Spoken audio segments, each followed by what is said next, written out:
Esiet sveicināti Biltim tehnikā izstādē Rāmavā.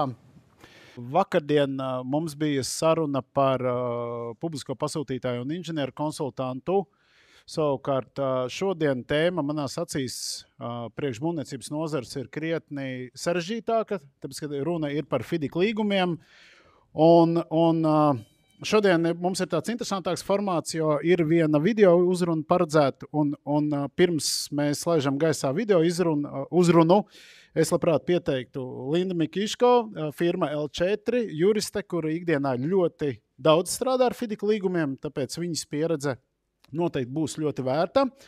Zanda Zariņa, FIDIC organizācijā Labās prakses komitejas viena no loceklēm, kura vairāk nodarbojas ar tādu politikas virzīšanu FIDIC jomā, ja?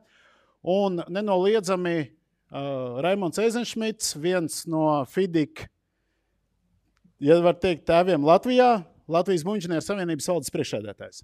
Mans vārds ir Jānis Uzlēns, es joprojām esmu būs nākotnē viens no dibinātājiem. Starp citu, pirmo reizi dzīvē man izdodas manu partneri Zandu uzrunāt kā otru no dibinātājiem tādā diskusijā.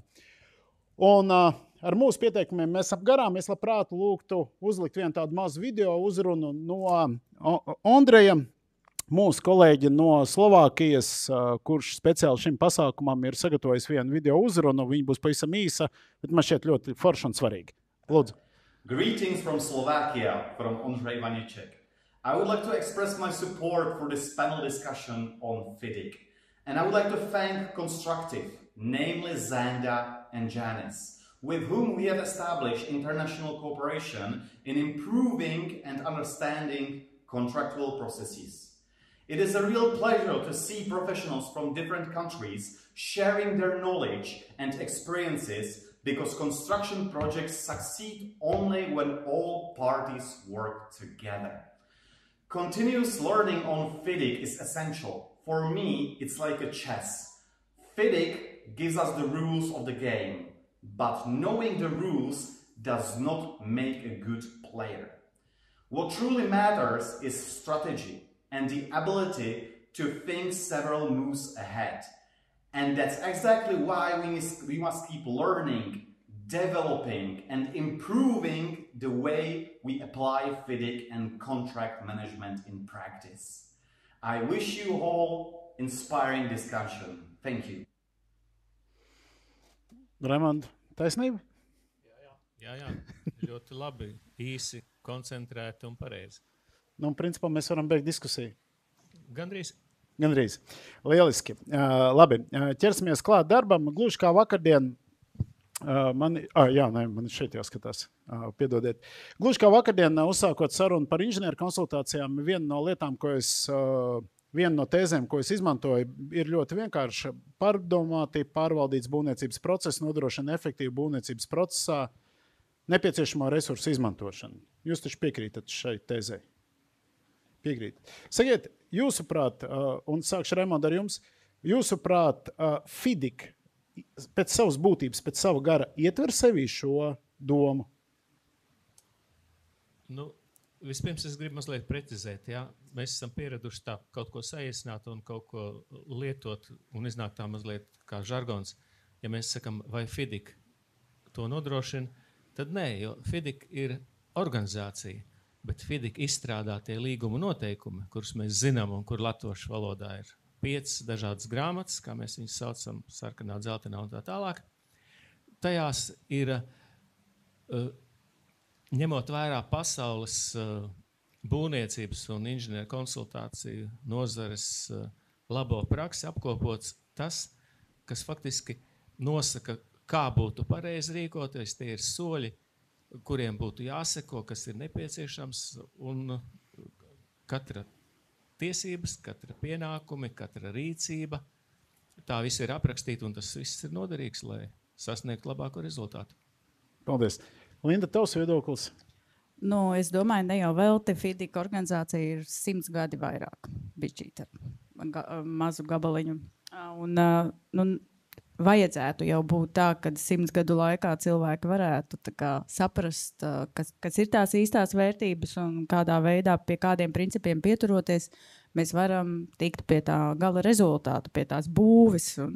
Gan vienai pusē tā būve, otrai pusē prieks būvēt un saņemt par to atalgojumu. Un būt vēl trešajai pusē, kas visu to uzrauga un novada. Okay. Zanda, man kolēģi, tad pārstāv Latviju tādā labās prakses komitejā FIDIC organizācijā un vienā no tādiem starptautiskiem pasākumiem, gan laikam Covid laikā, tu sacīji tādu ļoti īsu frāzi, FIDIC nerunā, to dara cilvēki. Kāds bija mērķis, kāpēc to pateici? Jā, tas ir tieši tas arī, ko Raimunds komentēja. FIDIC pats par sevi mums iedod tikai instrumentus, šīs te līguma formas. Tur ir iekļauta visa šī 110 plus gadu labā prakse, un mēs varam tikai viņus vai nu prasmīgi izmantot, vai nu arī neprasmīgi izmantot, un tad attiecīgi arī strādāt ar sekām. Bet šie te instrumenti mums ir. Mums ir viss, ko var. Atgriežoties pie šīs frāzes, FIDIC nerunā, to dara cilvēki. Mums šodien es redzu Rīgas domas pārstāvu veseli 3, par ko ir liels prieks, ka jūs atradāt laiku klātienē mūs paklausīties. Tādai atkāpēji Rīgas doma noteikti ir viena no pašvaldībām, kur ļoti lēnām, mierīgi iet uz FIDIC līgumiem tik tālu, cik to būs viņus vērts pielietot. Jālieto vārds laikam vērts pielietot, kaut kādā būvniecības praksē. Bet man personīgā pieredze rāda, un es domāju, Raimond, jums arī ir tā bēdīgā pieredze, ka ļoti bieži mēs paņemam to grāmatu, atveram un sarakstam pa savam. Tā kā, piekritīsiet. Jā, tā gadās. Jā, un tas apstiprina to frāzi, to elementāro tēzi, ka FIDIC nerunā, to dara cilvēki, un atkarībā no viņu kvalifikācijas, prasmēm, pieredzēm ir tas sasniedzamais rezultāts, un kas tad beigās mums ir? FIDIC vai kaut kāds veidojums, Linda, ko? Cik bieži tu viņus sastopi? Latvijas FIDIC, jā, kā mēs žargonā sakam, jā. Bet, tā kā turpinot arī to sākotnēji minēto, pa tiem 100 gadiem ir jāmācās. Nevar tagad paņemt vienkārši tikai tāpēc, ka ir FIDIC, tāpēc domāt, ka viss būs garantēts un viss sanāks tāpatām. Cilvēki mācās, apgūst, kā lietot, kā izmantot savā ikdienas darbā to FIDIC, kas ir tie visi FIDIC principi. Un tas nav tā ieraudzīja, labi, rekurs tā mašīna, es braukšu. Man ir jāpatrenējās, jāpamācās. Un tas pats ir arī ar līgumu. Vai arī, jebkurš jurists un inženieris. Viņš tikai tāpēc, ka viņš ierauga, līgumu vai ierauga projektu, viņš visu zina māk. Pirms tam ir jāapgūst tas. Precīzi. Kāpēc mēs bijām izvēlējušies Andreju kā vienu no uzrunas teicējiem? Viņš ne tikai ļoti precīzi pateica un principā ietaupīja visu mūsu diskusiju paredzēto laiku, bet patiesībā viņš ir izstrādājis visnotaļ unikālu, viņš un viņa birojas ir izstrādājis visnotaļ unikālu prezentāciju, proti, kurā var redzēt diagrammu, prezentāciju, kurā var redzēt FIDIC procesus un procedūras. Raimond. Neko redzēt nevar. Nē. Tur tik daudz informācijas un tik pareizi tie sazīmēti soļi, ka, ja to visu varētu redzēt, droši vien, ka nekādas problēmas jau nebūtu. Komerc noslēpums noteikti, nemaz tā nevar. Nē. Es domāju, ka es par šo diagrammu, kāpēc viņa ir tapusi un kā tapusi, ļaušu varbūt vairāk Zandai pateikt, jo Zanda ir tā mana kolēģi, kura šo diagrammu ir tulkojusi un aprobējusi uz latviešu valodu, un es pieļauju domu, ka šodien arī mēs viņu, šodien varbūt ne, bet pirmdien mēs viņu arī publiskosim Zanda vārds tev. Tieši to arī gribēju piebilst. Šobrīd ekrānā, protams, ka ne tur kaut ko var redzēt, nesaprast, bet no nākamās nedēļas būs nākotnē platformā, būs pieejams lejuplādēšanai, pievilkšanai tuvāk, iepazīšanai un, protams, arī izmantošanai, jo šeit Andrejs un viņa birojas, kā jau Jānis teica, ir ieguldījuši milzīgu darbu. Un pēc būtības tā ir tā kā rokas grāmata FIDIC līguma izmantošanai, kas ir iekļauta vienā šajā te dokumentā un burtiski kā bērniem velkot līdzi pa labirintu, jūs tiekat cauri visam, ko vajag darīt. Es ceru, ka šī diagramma tiešām palīdzēs Latvijas speciālistiem daudz labāk orientēties FIDIC līguma formās, un mēs nonāksim līdz tam efektīvi pārvaldītam būvniecības procesam pasolītim. Paldies. Sakiet, Raimond, dabiski mēs nevaram iet iekšā tādā diagrammā detaļās, bet kopumā šāda pieeja, kādu mēs redzam uz ekrāna palīdz, jūsuprāt, nozarei nonākt pie vienotas izpratnes par līguma noteikumiem, par procesiem, procedūrām? Grūti atbildēt uz šo jautājumu. jebkura diagramma kaut kādā veidā palīdz, bet vai to palīdzību mēs spējam izmantot vai nē, droši vien, ka mēs šīs diskusijas laikā nonāksim pie daudz kā, bet es gribu teikt, ka nav jau svarīgi, vai tas ir FIDIC līgums vai kāds cits līguma noteikumi. Svarīgas ir vairākas lietas. Ir svarīgi pasūtītājam zināt, ko viņš grib un spēt to noformulēt. Ja viņš to pats nespēja noformulēt, tad viņš var palūgt palīdzību, piemēram, no inženieru konsultantiem, kas to var izdarīt. Tālāk, ja tas nonāk, tas uzdevums un tehniskās specifikācijas, kas ir detalizēti un labi izstrādātas, nonāk prasmīgi projektētāju rokās, tad arī tam projektam vajadzētu būt labam, un tad tālāk jau būvēt būtu viegli, uzraudzīt pavisam viegli. Un pie šāda laba rezultāta mēs varētu nonākt faktiski ar visvienkāršāko līgumu.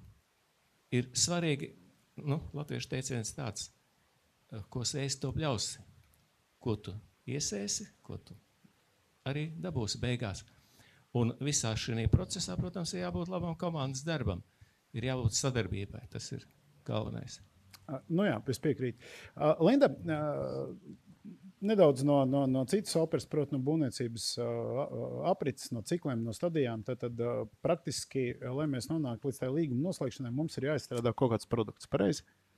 Tad ir kaut kāda pirmsprojekta, ir iecer, protams, sākumā tad ir pirmsprojekta uzdevums, tad nāk atkarībā no projekta realizācijas metodas, vai no projektēšana, vai vispirms iepirkums, un tad projektēšana kopā ar tālākiem būvdarbiem, un tā tālāk un tā projām.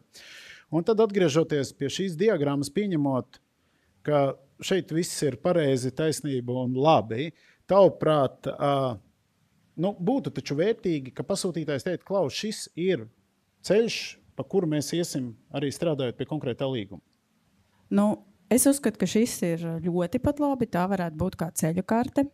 Šeit nebūs atbildes uz, es tā pieņemu, kad atbildes uz kaut kādām problēmām vai kad kāda puse kaut ko nedara atbilstoši līgumam. Te ir kā, kuram ir jārīkojas. Kaut vai tas tāds špikerīts, ja varētu teikt pasūtītājiem. Ja notiek tas, tad es eju uz to. Un ja man pie nākamā pasaka, jā, tad es griežos pa labi. Ja man ir nē, tad es griežos pa kreisi. Jā. Un tas pats arī inženierim. Jo tas, kas ir ar to FIDICu, kāpēc te ir daudz un sarežģīti arī vairāk kā 11 gadus strādājot ar FIDICu, es arvien vairāk saprotu, kad tikai izlasot to līgumu, nevar viņu aptvert un saprast. Jā, es varu būt tur jurists, nezinu, cik ilgi strādāt un domāt, ka es varu māku lasīt, bet tam FIDICam ir kaut kāds tas FIDIC līgumu gars, kas ir tā kā jāuztver, kā būt, lai tie visi noteikumi darbotos vienlīdz godīgi un taisnīgi. Nepavelti līgumā tur taisnīgi pieņemt lēmumu. Jo tas galvenais, man liekas, un virsmērķis, to, ko es esmu izjutusi strādājot ar FIDICiem, ir saņemt to būvi, to gala rezultātu. Jā, vakar diskusija dalībnieki iesaka nostīties, vakardienas arī video par to, ka būvnieka galvenais uzdevums ir nopelnīt. Jā, bet man liekas, ka būtu jādomā, ka arī tā būvnieka galvenais mērķis ir uzbūvēt superīgu būvu, kuru mēs visi kopā lietosim un gūt par to gandarījumu. Protams, peļņa ir pats par sevi. Pasūtītājiem nodrošināt kaut kādu, rezultātu sabiedrībai un tā tālāk. Un šī diagramma varētu būt viens no tādiem mehānismiem, kā mēs varbūt mazāk speram soļus pa labi pa kreisi. Pirms es pārēju tālāk pie pārējiem slaidiem, un diezgan ilgi pie šīs diagrammas es esmu pieķēries. Es varu papildināt mazliet? Jā, droši. FIDIC līguma noteikumiem vēl ļoti svarīgi ir tas, ka, ja ir kaut kāds notikums, kaut kāda rīcība, tad ir tur atsauce, kādus punktus līguma noteikumos tas varētu skart. Un, ja skart, tad ir jāskatās, kāds no tā izriet sekas, ja, un tad ir redzams, kas būtu jādara. Un papildinot, FIDIC līguma noteikums neviens nezina no galvas. Viņus vienkārši skatās, zina, kur meklēt, zina, ko atrast un zina, kā rīkoties. Precīzi. Zanda, saka lūdzu, pabeidzot par šo diagrammu, tas darbs pie tulkošanas, tu vari noraksturot, cik ļoti tu biji pieredzējis pirms tam vispār darbā ar FIDIC līgumiem, un kas bija tās galvenās problēmas, kā tu nonāci no angļu valodas līdz vispār jau no slovāku, laikam vai no čehu valodas. Pirmatnējais bija pirmais tulkojums, tad angļu valoda un tikai tad latviešu. Ja? Jā, un lai cik interesanti nebūtu, ar mūsu starpniecību top arī ķīniešu valodā šobrīd ar mūsu kolēģi Ķīnā. Bet, jā, ļoti interesants darbs noteikti. Galvenokārt jau sarežģījums, galvenais izaicinājums, teiksim, tā, ir tas, ka visas šīs grāmatas nav tulkotas latviešu valodā. Un tāpēc mazliet sarežģīti piemeklēt pareizos terminus, bet ar visu to, kas ir pieejams latviešu valodā un nav pieejams, salikām kopā. Milzu darbu ieguldījām, gan attiecīgi pēc tam vēl Andrejs pats autors koriģējām 100 reizes. Esam nonākuši līdz galam. Domāju, ka rezultāts būs ļoti labs. Lieliski. Varbūt tāda procesu lietām mēs esam izgājuši cauri, bet pareizi, man šeit, Raimond, jūs sākumā sacījāt, ka FIDIC tas nav kaut kāds nosaukums. FIDIC tā ir Starptautiskā inženieru konsultantu federācija, kas ir dibināta tālajā 1913. gadā, un no pirmajām 3, vismaz oficiāli atzītajām 3 valstīm, kas ir dibinājušas organizācijas, šeit tur tūmā bija vairākas valsts nekā 3 pašos pirmsākumos. Šobrīd ir pilnīgi skaidrs, ka šī organizācija ir izaugusi jau līdz 100 biedru asociācijām, man šeit tas ir attiecīgi 100 valstis, un tā pārstāvība gan uzņēmumu, gan speciālistu skaitā, kas ietverās šīs organizācijās, viņi ir ļoti apjomīgi. Varbūt dažos vārdos par Latvijas pirmsākumiem. 90. gadu beigas, tālāk vārds jums, Raimond. Pirmie FIDIC līguma noteikumi un to izmantošana bija saistīti ar vides un reģionālas aizsardzības attīstības ministriju. Bija dažādi infrastruktūras projekti, kur jau FIDIC līguma ienāca, bet tad vēl Latvijā nebija inženieru konsultantu asociācijas. Latvijas inženieru konsultantu asociācija radās faktiski tajā brīdī, kad FIDIC prezidents bija Dānis, Pedersen kungs, un izpildirektors tajā brīdī bija Zviedrs Iversons, Iversons būtu zviedriski pareizi teikt.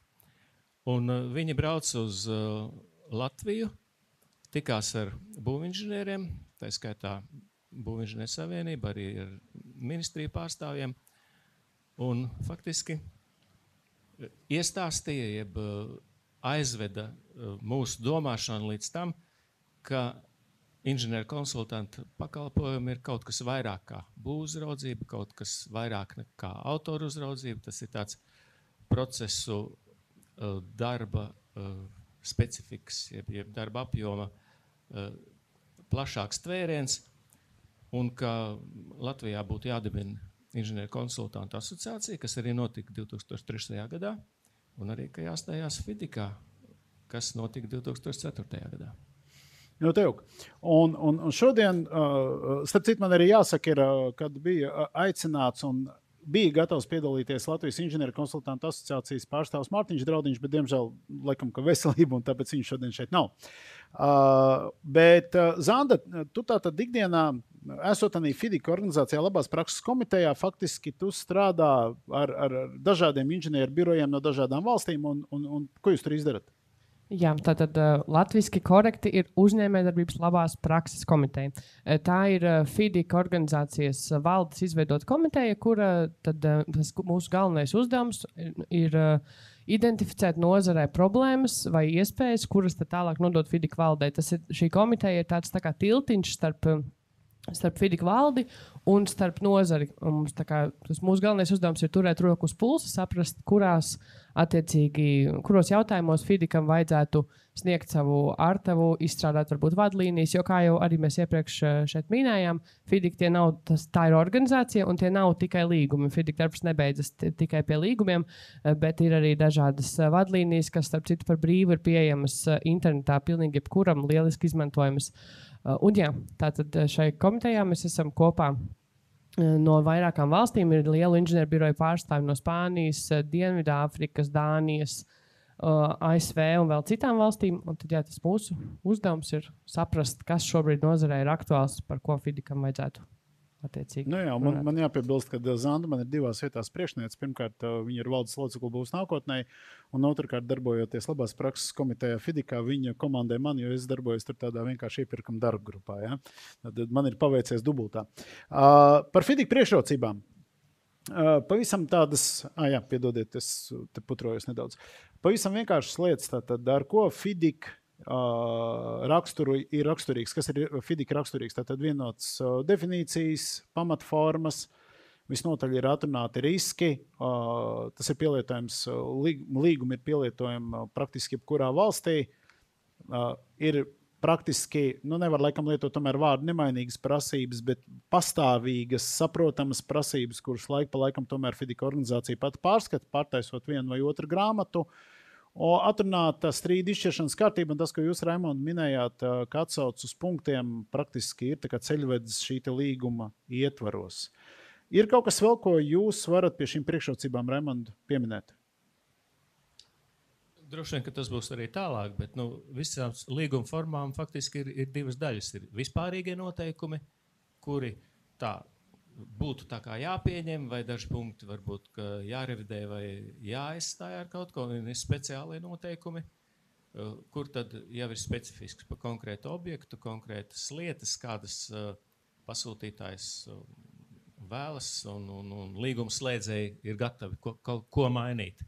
Bet tā vienādā pamatforma, un ka var pielietot katrā valstī, tā ir tā vispārīgā daļa.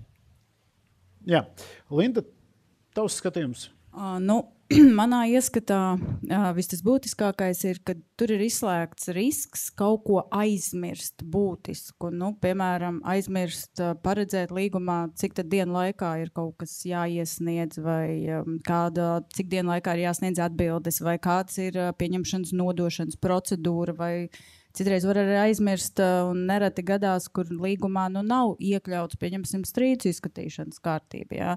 Tad es teiktu, ka šajās līguma veidnēs ir šie visbūtiskākās lietas ir paredzētas. Ja? Un ja mēs viņu to līguma veidni izmantojam savā projektā, tad ir ļoti mazs risks, ka mēs kaut ko būtisku nebūsim paredzējuši. Ja vien mēs nenonākam līdz Latvijas tas jau tāda varbūt citreiz tāda paškaitēšana ir, jā, tas tāds arī ir varbūt, bet vienalga, pat arī, ja mēs grozam viņu un izjaucam tur tos līdzsvars, ko cilvēki 100 gadu laikā ir tā kā izdomājuši un iztestējuši un pārbaudījuši, vienalga, arī tas ir labāk nekā kaut kāds vienkārši līgums, kurš nav bijis dzīvē iztestēts un ir kaut kas aizmirsts būtisks. Labi, Zanda, no pavisam citas skatu punktu uz FIDIC priekšrocībām, uz to, kas šeit ir rakstīts, tad tanī komitejā, kurā tu darbojies, tur tomēr no dažādiem kontinentiem, dažādām valstīm, dažādām tiesību sistēmām,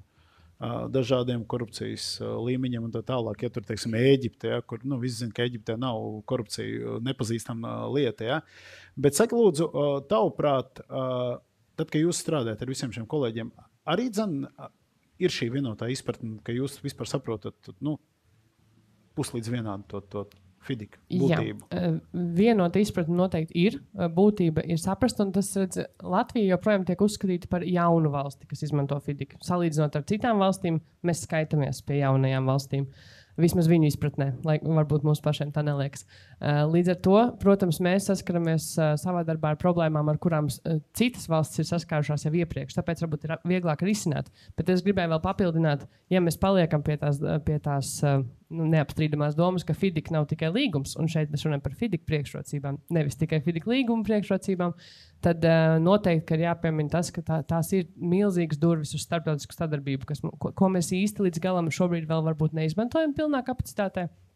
Bet gan šī komiteja, kurā es darbojos, gan arī sadarbība ar FIDIC kopumā Latvijai, tā ir milzīga iespēja gan piesaistīt profesionālus inženierus saviem projektiem, gan arī mūsu speciālistus. Un mums ir tādi speciālisti, kuri ir gana kompetenti un profesionāli.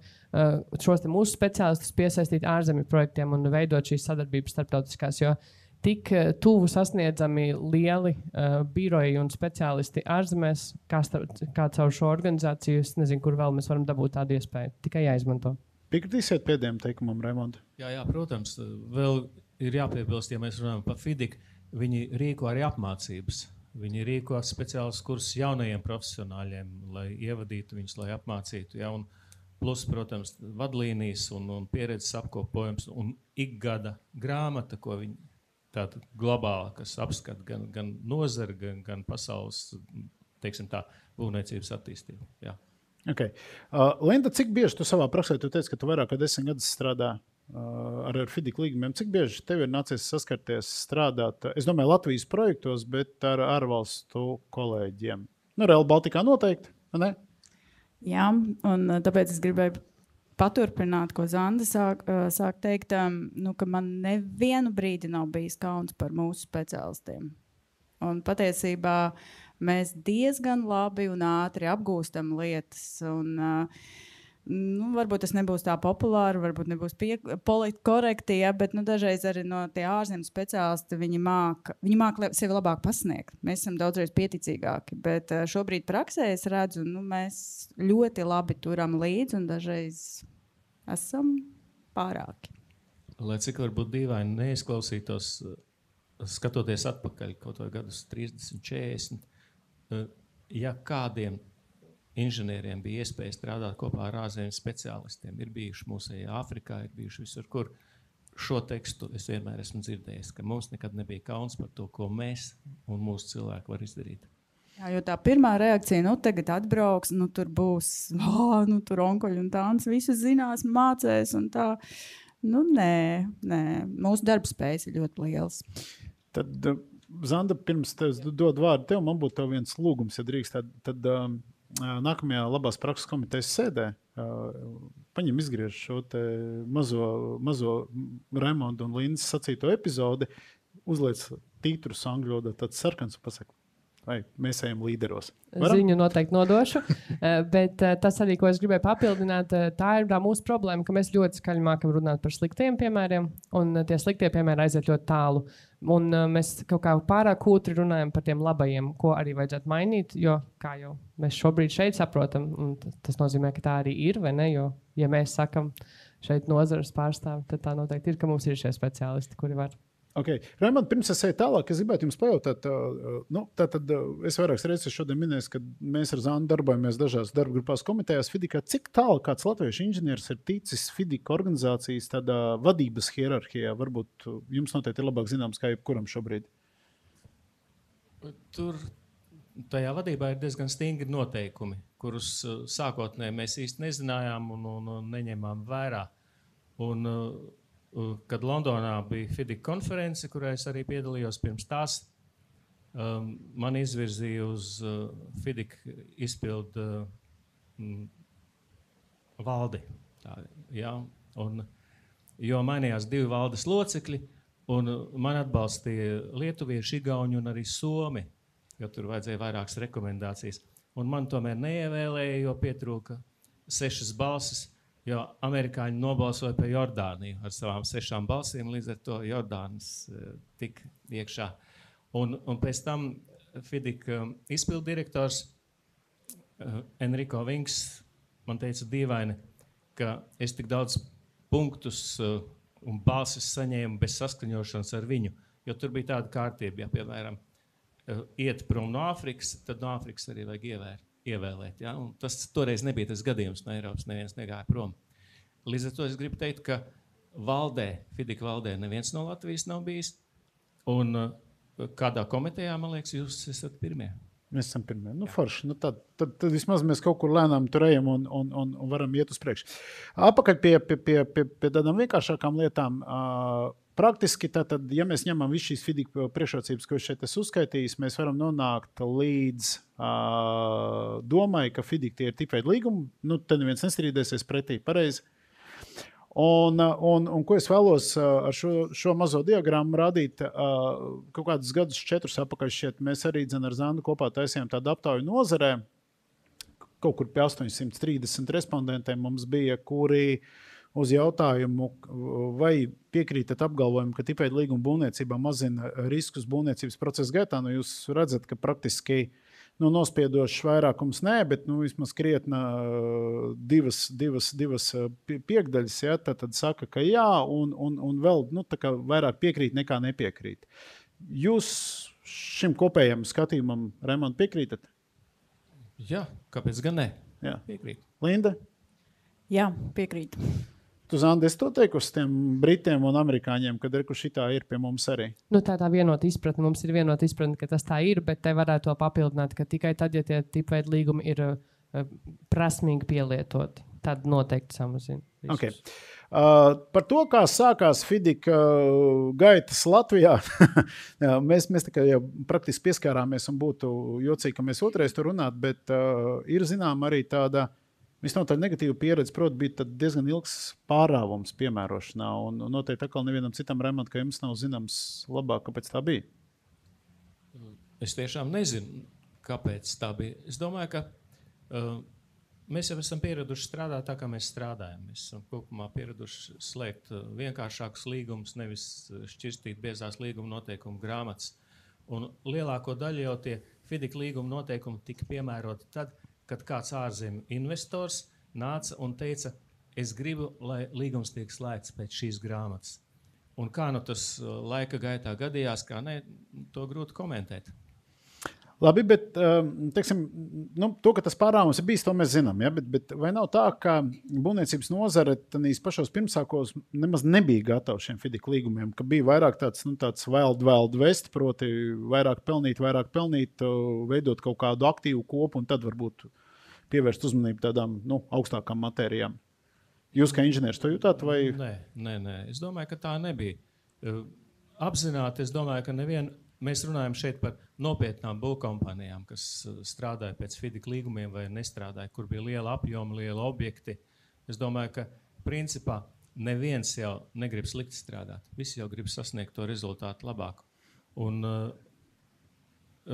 reizēm šis tas neiznāk. Reizēm mēs nevaram dabūt kādu materiālu. Reizēm pietrūks darba spēks konkrētajā brīdī, ja, bet visi jau mēs tiecamies, lai būtu labi. Te es oponēšu. Dažkārt tomēr ir sevišķi būvniekiem sanāk. L4 taču tiecas, lai būtu labi pareizi. Es ar to, man liekas, sāku, kad visas puses tiecās uz to, lai tā būtu. Bet par tiem pārāvumiem vai nepārāvumiem to es varbūt nezināšu, bet es pirmo reizi, kur ar FIDIC nācās saskarties, bija tieši tas, ko jūs minējāt, šie varam projekti, un tas bija savā ziņā saistīts ar Eiropas Savienības līdzfinansējumu projektiem, un tie bija lieli apjomi projekti, kur vienkārši ūdensēmniecībai pilsētai ir 4-5 miljoni pie tā laika naudas vērtības, un tad vēl laikam arī pat Lati kaut kādā brīdī bija, ja? Tie bija mega projekti, un tagad īstenot to līgumu ar vienkāršu, to projektu ar vienkāršu līgumu, protams, ka tas bija riskanti, un tad, man liekas, tas lielais vilnis vispār, kā sāka iepazīt to FIDICu, un arī visas varam vadlīnijas un tā tālāk, tā bija arī man vispār pirmā iepazīšanās ar šo lielo monstru, ja. Okay. Es mazliet piebildīšu, varbūt es atceros, bija arī kaut kādi, es teiktu, varbūt, ka birokrātiskie, ja pat varbūt var teikt latviskie šķēršļi, jo mums bieži vien patīk būt burta kalpiem un sekot tieši tam, kas ir rakstīts un darīt tikai to, ko it kā drīkst un nepaiet solīt pretīm. Jo savulaik, piemēram, Latvijas inženieru konsultantu asociācijā atnāca vēstuli, manuprāt, tas bija no Liepājas komunālās saimniecības pārvaldes vai kaut kā tā, ka kādā projektā, kur ir iesaistīta Eiropas nauda, viņi nevar apmaksāt inženieru konsultantu pakalpojumus, jo, lūk, to Latvijas likumdošana neparedz. Tajā laikā nebija inženieru konsultanti, jo mēs varam maksāt par būvzrauga pakalpojumiem, bet ja jums bija inženieru konsultants, kas darīja to, ko vajag darīt būvzraugam un vēl vairāk, mēs lūk par to nevaram. Un tad bija liela skaidrošanās un varbūt šādi elementāri šķēršļi, tāda birokrātija, kura varētu nebūt. Es gribu vilkt paralēlis, es domāju, ka Lietuvā noteikti tā nav. Lietuva bišķi savādāk, jā. Klau, es nedaudz lauzīšu tādu to lietu kārtību mūsu tiešraidēs Rīgas domas kolēģiem pajautāšu par to tēzi, ka mēs visi gribam uzbūvēt pēc iespējas labāk. Taču gadās nolaust līgums, ne? Pa laikam. Gadās ļoti fundamentāli strīdi. Piekrītat? Ir tāda sajūta kādreiz, ka, kad ir kāds, kurš negrib līdz galam uzbūvēt tā kā vajag, ka viņš pats īsti nezina, kā viņš ir nokļūst šajā konkrētajā iepirkumā, kādā konkrētajā darbā. Pēter, varbūt, ja var tev tādu īstu komentāru no zāles. Teiksim tā, mēs visi lieliski apzināmies, ja mēs laužam līgumu, tad ir divas cietēja puses. Jā. Jo, ja tas objekts tiek apstādināts, tad tad sanāk ir tā, ka tev jebkurā gadījumā būs jāiegulda papildus līdzekļi. Un līguma laušana tas ir galējā robeža, ka tu nevari atrast nevienu kompromisu. Ja? Un detaļās negribu iedziļināties, bet mums ir bijis viens pārvads, kur tika lausts līgums. Ja? Bet tur zināmā mērā arī teiksim, tā bija nolaidība no būvnieka puses, ja? Kurš tika pieķerts nekvalitīvu materiālu iestrādā, līdz ar to tas process bija krietni vieglāks. Ja? Bet, pateikšu viennozīmīgi, tas resurss, kas ir priekš līguma laušanas, tur ir jāizvērtē 3-4 reizes.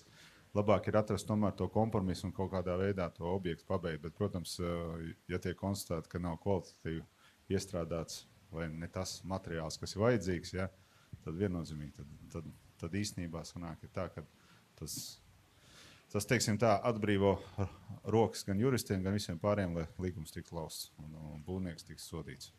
Jā. Un Linda, tu kā jurists noteikti arī ikdienā saskaries vairāk tomēr, ar tām negatīvajām lietām. Pareizi, tāda ir mūsu aroda viena no specifikām. Cik bieži tu redzi un jūti, ka acīm redzami, ka kāds negrib darīt savu darbu? Jā, pie jūras nāk tad, kad jau viss ir salaists grīstē. Jā. Tad atcerās, kad tur sēž kāds, kuram varētu kaut ko pajautāt. Bet, es arī negribētu tā galīgi melnu visu mālēt un teikt, jo vienmēr jau būs kāds ļaunprātīgais gadījums, kas var būt kaut ko speciālu. Un arī bieži vien ir jāizvērtē, kāds ir, vai tiešām vienmēr tas nekvalitatīvais materiāls vai varbūt kaut kāda šmaukšanās ar apjomiem, vai tas vienmēr ir tāds apzināti, tāpēc, ka es tagad gribu kaut ko saraust sev, vai vienkārši ir kaut kādi 1001 citi apstākļi, kad cits līgums būvniekam iet vienkārši pa gruntu, viņam vai kaut kā atsist šajā līgumā un tā tālāk.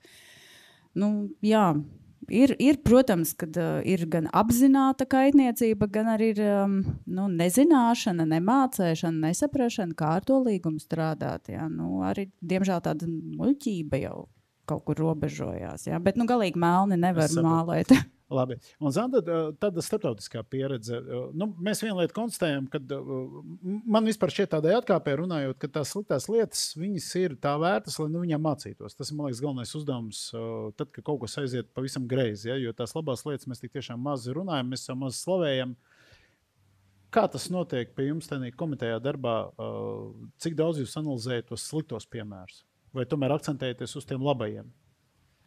Pa lielam vairāk akcentējoties uz to labo praksi, bet tās problēmas var risināt, mācoties no labās prakses. Tādā starptautiskā skatuvē labāk patīk, protams, caur tiem labajiem piemēriem visu šo griezt, kā var mācīties no labās prakses. Tad var dabūt medaļas, goda rakstus un vispārējo. Es pilnīgi piekrītu. Jā, Linda. Es tā kā vēl papildināt gribēju par to, ka tur ļaunie būvnieki vai kā. Man liekas, ka ideāli tad, ja pašā sākumā, un tas ir tas, ko nodrošina tas ar šo līgumu palīdzību, kur ir šis inženieris paredzēts, ja jau pašā līguma sākumā visas puses pasaka, ka mēs strādāsim pēc līguma un mums ir acis vaļā. Nevis, dariet, un tad, kad jau varbūt jau ir smeļās ūdens mutē, tad visi sāk liekt, jūs te nepareizi, jūs ne tā dariet, ja?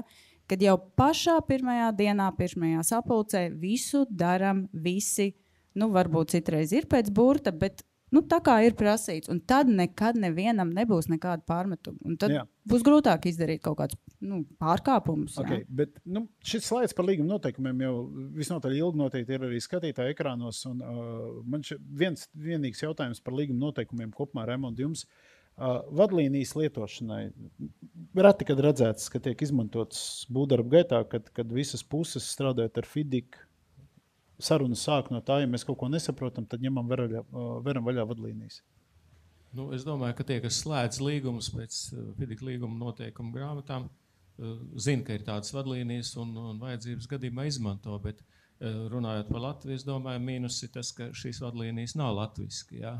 Un tas joprojām ir kaut kāda veida šķērslis. Tas varbūt, ka nebūtu vidusskolniekiem šodien šķērslis, bet praktiskajiem būvniekiem ir. Joprojām valodas barjeras.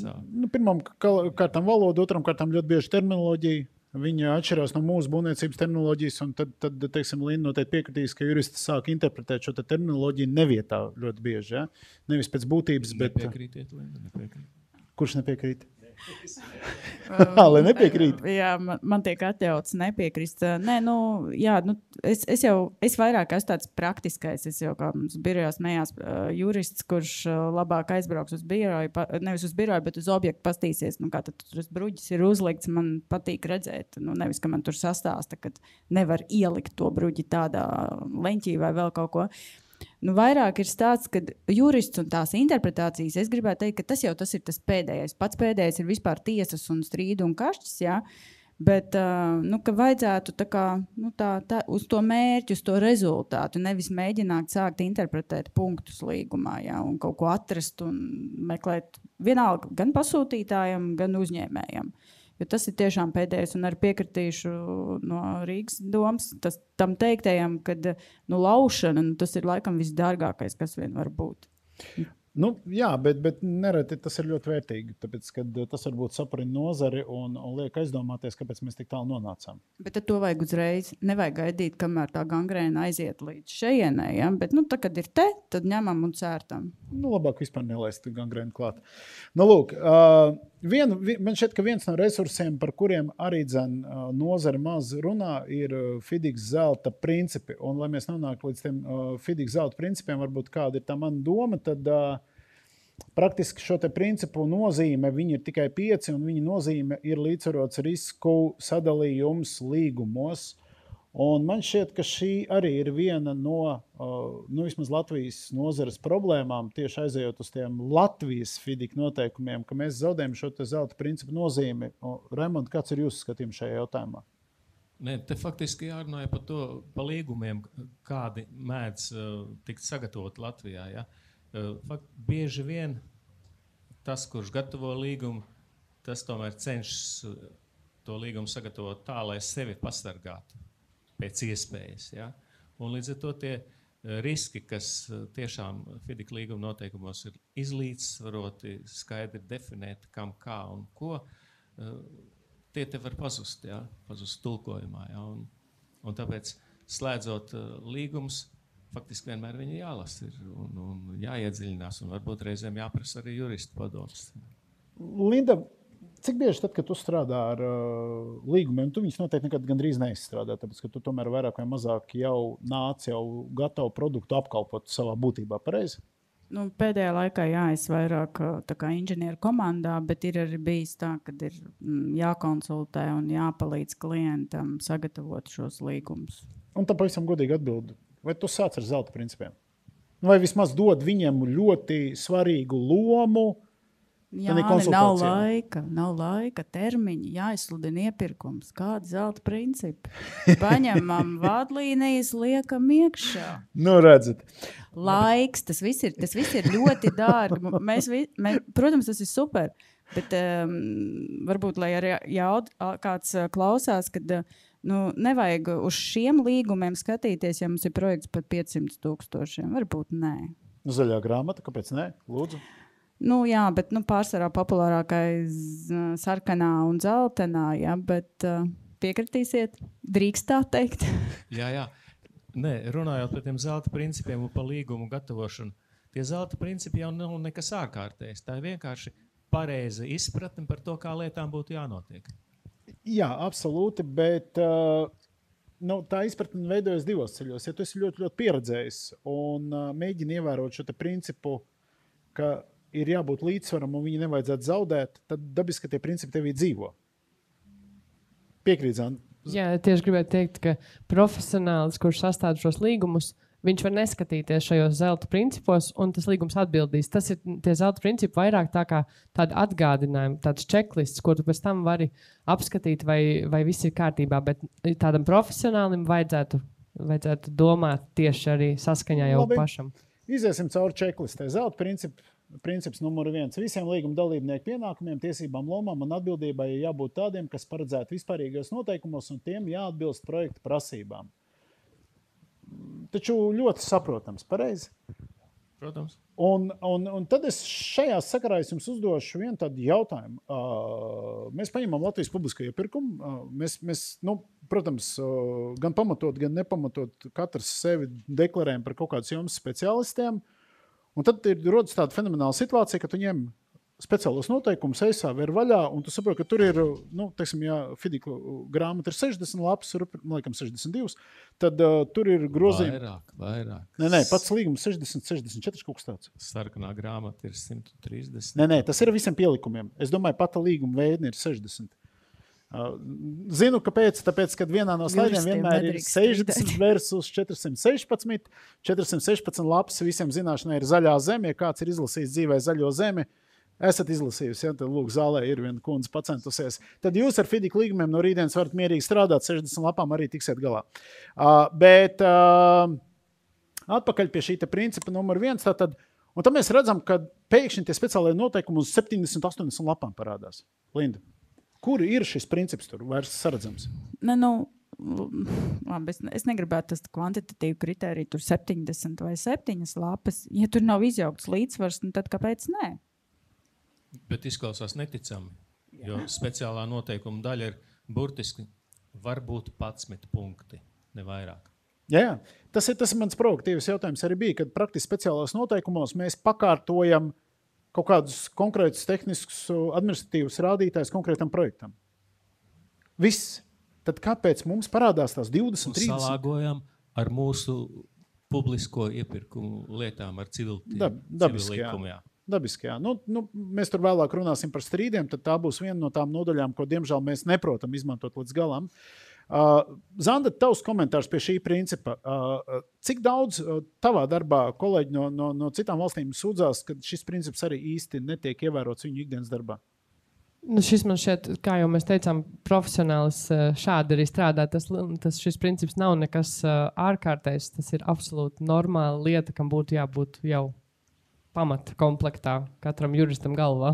Nu jā, un runājot, mēs jau tikko diskusijā nonācām līdz zelta principam numur 2, ka noteikumi ir jāizstrādā skaidri un nepārprotami. Un ja jau mums speciālie noteikumi ir radīti, tomēr, un mēs te atzīstam, ka tas ir gadsimtu vairāk ilgs darbs, un nav tā, ka viņi katru gadu mainās. Viņi mainās pēc 16, 20 gadiem. Šies tiek papildināti, grozīt kaut kādu vienu no grāmatām, ja tie ir dzeltenā, kurā 16. gadu, ne, 16. laikam nomainīja. 2017. 17. piedodiet, jā. Gan sarkanā, gan zeltenā. Gan sarkanā, gan zeltenā, precīzi, jā. Tad, un iepriekš bija 1999. gada versija. Tad viņi 18 gadus strādāja un joprojām jau arī lielākoties izmanto šo 99. gada noteikumus.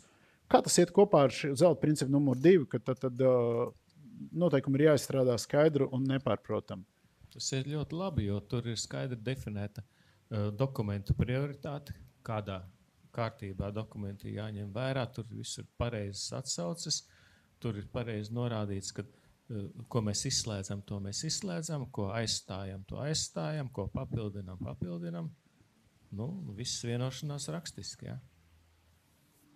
Linda, tavs komentārs, cik bieži ir tā, ka tu lasi un saproti, ka šī doma, šis princips tā kā ir aizgājis prom, ka tev ir jāsāk domāt, kas īsti ir mēģināts pateikt?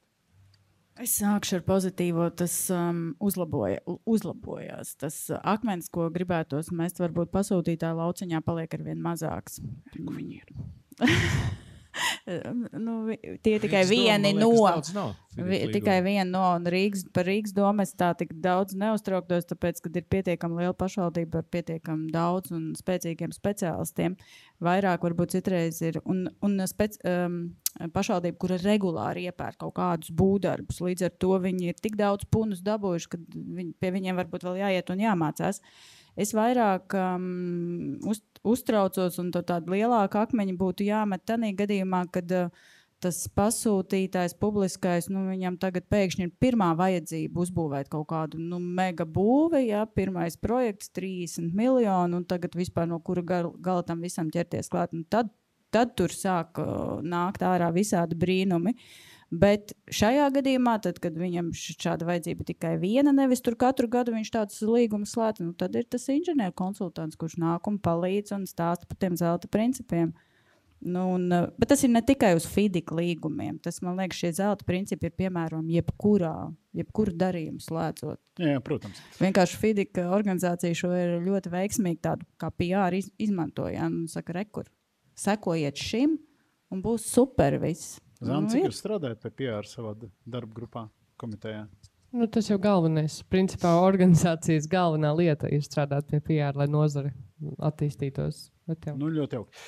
Zelta princips numur 3. Tātad speciālajie noteikumi nedrīkst mainīt vispārīgajos noteikumos paredzēto risku un atlīdzības sadalījumu līdzsvaru. Es gribētu apstāties pie vārda risks, un es lūgšu Zandai nokomentēt to. Tad tu pieminēji pašā sākumā, ka mēs sadarbojamies ar Yuting Chenu, no Ķīnas speciālistu, kura gan šobrīd ir bāzēta un strādā Londonā, par riskiem. Kas ir tas, ko mēs no viņas varam mācīties, un no viņas lekcijām un no viņas pētījumiem? Jā, galvenais, ko mēs varam mācīties, ir tas, ka ir nepieciešami dati, lai varētu kaut ko secināt. Arī šī Yuting mūsu kolēģi gan šobrīd izstrādā, gan ir izstrādājis vairākus pētījumus, kur ir milzīgs apjoms ar līgumiem, 400 pāri līgumi izpētīti, visi grozījumi, kas tajos ir veikti, un riski, kas no tiem ir izrietējuši. Un man šķiet, ka tas galvenais secinājums ir tas, ka mums vajag datus, lai varētu izdarīt kaut kādus secinājumus. Un tiem nav jābūt Latvijas datiem, tie var būt jebkuri. Mēs varam izmantot šos te Yutinga savāktos datus, lai secinātu arī kaut ko savai praksē. Tam nav jābūt obligāti mūsējiem. Sakiet, Raimond, nozares sabiedriskais sektors, jūs tomēr pārstāvat arī sabiedrisko sektoru. Cik daudz, pieksim, Latvijas Būvniecības savienība pievērš uzmanību riskiem būvniecībā, līgumos? Latvijas Būvniecības savienība neslēdz līgumus. Bet es domāju, tieši kā sabiedriskais sektors, kurš mēģina saprast nozares problēmas un tā tālāk. Es uz to tieši nevaru atbildēt. Es mazliet varbūt tā plašāk ņemšu to par riskiem vispār. FIDIC līguma noteikumu kontekstā, ja? Kad tie galvenie, uz ko tie riski varētu attiekties, ir pasūtītājs, projektētājs un būvnieks, būvuzraugs, konsultants, inženieru konsultants. Ja?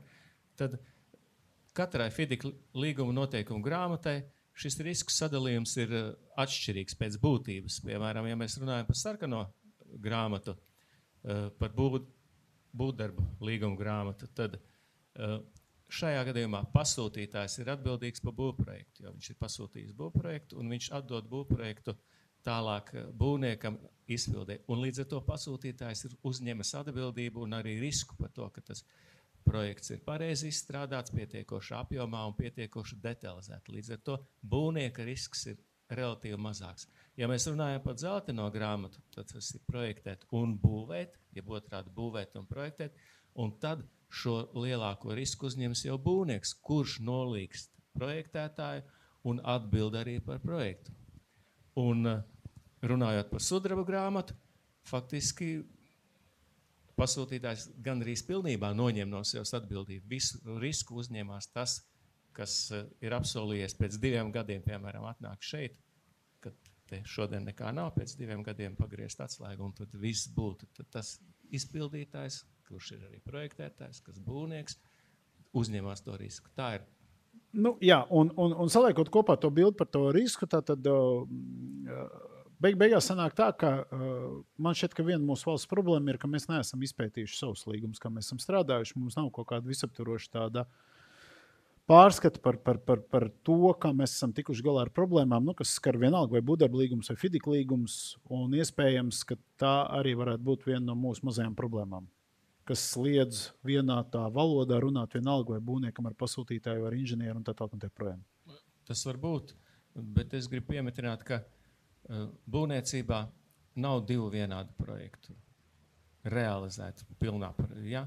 Viņi var būt tipveida projekti, bet nolikt to pašu būvi kaut kur citur, tas stāsts var būt pilnīgi citāds. Tur kaut kādas nianses var atšķirties gan zem zemes, gan citos apstākļos, gan brīdī, kad tu to būvē. Ja? Līdz ar to tādu vispārēju, es domāju, risku analīzi ir ārkārtīgi grūti veikt. Iespējams. Pie zelta principa numur 4, tātad visiem līgumā noteiktajiem laika posmiem līguma dalībniekiem saistību izpildē jābūt saprātīgiem. Un man šķiet, ka te galvenā problēma ir nevis tajā, kā mēs, piemēram, kā pasūtītājs redz laiku, bet jau nāk iekšā jauns spēlētājs, kaut kāds finansējuma devējs, kaut kādi plānošanas periodi, kaut kādas abstrakti datumi, kad kaut kas pēkšņi ir jāizdara. Zanta, Kā FIDIC pret šo izturās? Vispār, kad trešās personas vai trešie subjekti no malas saka, tagad cik ilgā laikā jums kaut kas ir jāizdara, jo mēs taču jums dodam naudu. Te ir tas vienots izpratnes jautājums, un jāsaprot ir to, ka būvniecības dalībnieki nav tikai pasūtītājs, inženieris un būvnieks. Tas ir stipri plašāks, tostarp arī finansējuma devējs.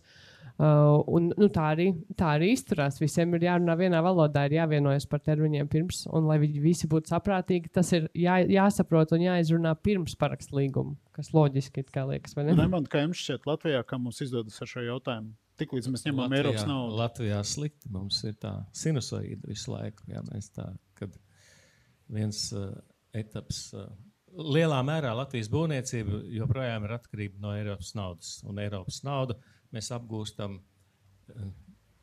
augšā lejā. Tas visu laiku mainās. Un tie termiņi, tad, kad mēs apgūstam? Un termiņi ir tā, manuprāt, ir klasiski, ka ir termiņš, kad ir jābūt gatavam. Būvprojektēšanas laiks parasti ir īsāks nekā normāli būtu vajadzīgs. Ja? Un līdz ar to mēs arī iegūstam mazāk izstrādātus projektus, kad būvniecības laikā ir vairāk tur jādara un jāstrādā. Ja? Un līdz ar to beigās daudz kas tiek sasteigts. Es gribu piebilst, ka FIDIC līguma grāmatās dzeltenajā un sarkanā ir tā laika diagramma parādīta. Ja? Un skatoties to diagrammu, ir skaidri redzams, ka FIDIC cilvēki nesteidzās. Viņiem ir laiks apdomāt, viņiem ir laiks iesniegt, saņemt atbildes. Tam visam ir paredzēts pietiekoši liels laiks. Tas nav tā, rītdien vajag. Linda, tavs komentārs par termiņiem un ietekmi no malas? Jā, te ir tas, te iezogās Latvijas FIDIC. Tāpēc, kad mēs te Latvijā, tad no speciālajos noteikumos viss tā veikli salabo, tur, kur sākotnēji oriģināli ir paredzēts 42 dienas vai 21 diena. Vienalga, kurai no pusē kaut kas jāizdara vai jāizskata vai jāsagatavo. Tad nē, mums nav laika, mēs esam nokavējuši, visu samazinām, dalām uz 5 dienas, var izdarīt, jā. Un tas rodās tāpēc, ka neaptver to vispār, ko tas apakšā nozīmē, kas tad 20 dienās vienai vai otrai pusē, vai tam inženierim ir jādara. Un tas, kas man liekas tā tendence Latvijā, tad, kad tā ideja vispār par projektu rodās, piesaista finansējumu tā tālāk, tad sākumā liekas ārprāts, man vēl tik daudz laika, 2 gadi, tad kamēr iekustās, kamēr mēs izdomājam to iepirkumu kādu, tad līgums, tad tehniskās specifikācijas, un beigās tas nabaga būvnieks paliek ar 2 nedēļām. Tad tagad uzbūvējām. Mēs te tagad 3 gadus esam visu šito taisījuši uz papīriem, darbojušies. Bet tas arī ir tāds, tas nav konkrēti varbūt kādam pārmetums, bet tā mēs strādājam. Man liekas, ar ikdienas dzīvē cilvēki mēs tā prokrastinācija un naudas trūkums varbūt bieži. Tur jau mums uz citu tēmu jāpāriet, bet paliksim pie FIDIC pagaidām. Zanda Raimonds sacīja, ka FIDIC nesteidzās. Tu savā tādā komitejas darbā, tu jūti kaut kādu steigu, ka cilvēki kaut kur steigtos? Ja? Absolūti nē. Tas ir tiešām nesteidzās. Bet varbūt tas arī tas kvalitātes atslēga. Cik bieži jūs tiekaties? Reiz 2 mēnešos.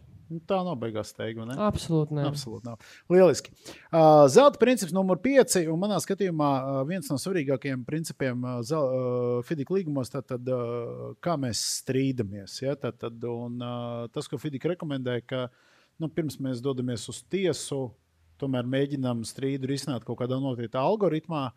Un te Linda noteikti vislabāk man varēs palīdzēt, ka mūsu tā ierastā Latvijas pieredze ir tātad, ko mēs ierakstām līgumos, ja mēs sastrīdamies, cenšamies pārunu ceļā risināt, nevaram risināt, dodamies uz tiesu. Raimond, kā šo ievies, šo principu ievies Latvijā, lai mēs vienalga vai FIDIC vai ne FIDIC, bet lai mēs iemācītos saprast, ka strīds tā ir vienkārši bišķīt aktīvāka komunikācija? To tiešām grūti ir pateikt. Mēdz būt tā, ka, piemēram, investors pieprasa, lai liek priekšā jau izvēlēties strīdu izšķīrē. Ja? Varbūt, ka, es nezinu, auditorijai ir jāatgādina, kas tad ir strīdu izšķiršanas komiteja. Ja? Pēc FIDIC pamatiem tā ir 3 cilvēku grupa, kur kā likums vienu strīdu izšķīrē izvēlās viena puse, otrs strīdu izšķīrēji izvēlās otra puse, un pa trešo vienojās. Ja? Un tad tas ir strīdu izšķiršanas komiteja, jeb grupa 3 cilvēku sastāvā. Mēdz būt arī, ka nozīmē vienu. Ja? Un man ir bijis tā iespēja būt nozīmētam, es savulaik piekrītu būt strīdu izšķirējs vienā diezgan lielā projektā. Es piedalījos būvsapulcē, es sekoju līdzi procesam, un beigās strīda nebija, un tas bija viens no maniem labākajiem darbiem.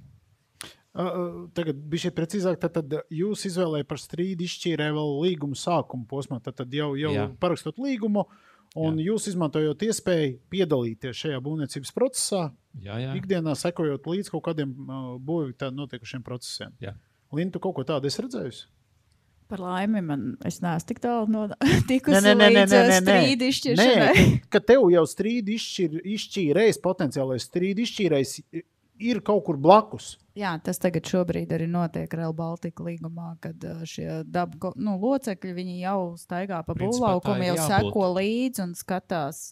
Bet otrs ir, kāpēc varbūt mums tas tā netiek tik viegli iedzīvināts, tas jau nav pavelti. Tas ir maksas pasākums. Jā, un FIDIC ir strīdu izšķīrēju saraksts, un viņu izcenojumi ir ļoti lieli. Jā. Un tas nozīmē to, ka šeit Latvijā faktiski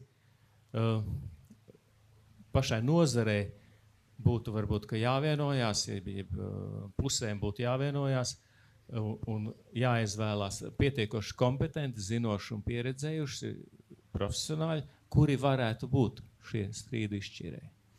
Zanda, ļoti pareizi Raimonds pieminēja, ka ir tātad zināms šī FIDIC liste ar strīdus izšķīrējiem. Man šķiet, ka no Latvijas neviens certificēts šajā sarakstā nav.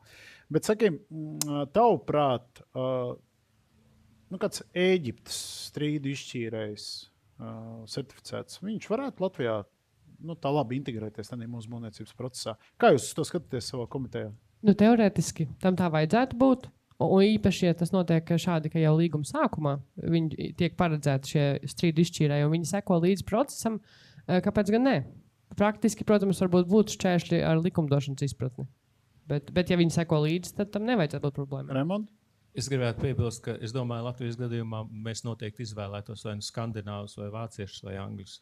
Jā, tāpēc, ka tuvāk, labi, skandināviem nav baigi tuvāk domāšana, bet... Skandināvija ir ļoti stipra inženieru konsultantu nozara visā Skandināvijā. Tas gan taisnība, jā, tas ir dzirdēts. Ejam tālāk. 7, tātad FIDICā mēs visi zinām, ka viss dalās ar 7, jebkurš termiņš dalās ar 7, viss notiek dalīts ar 7. Kāpēc? Tāpēc, ka nedēļā tā ir lemts, ka ir 7 dienas.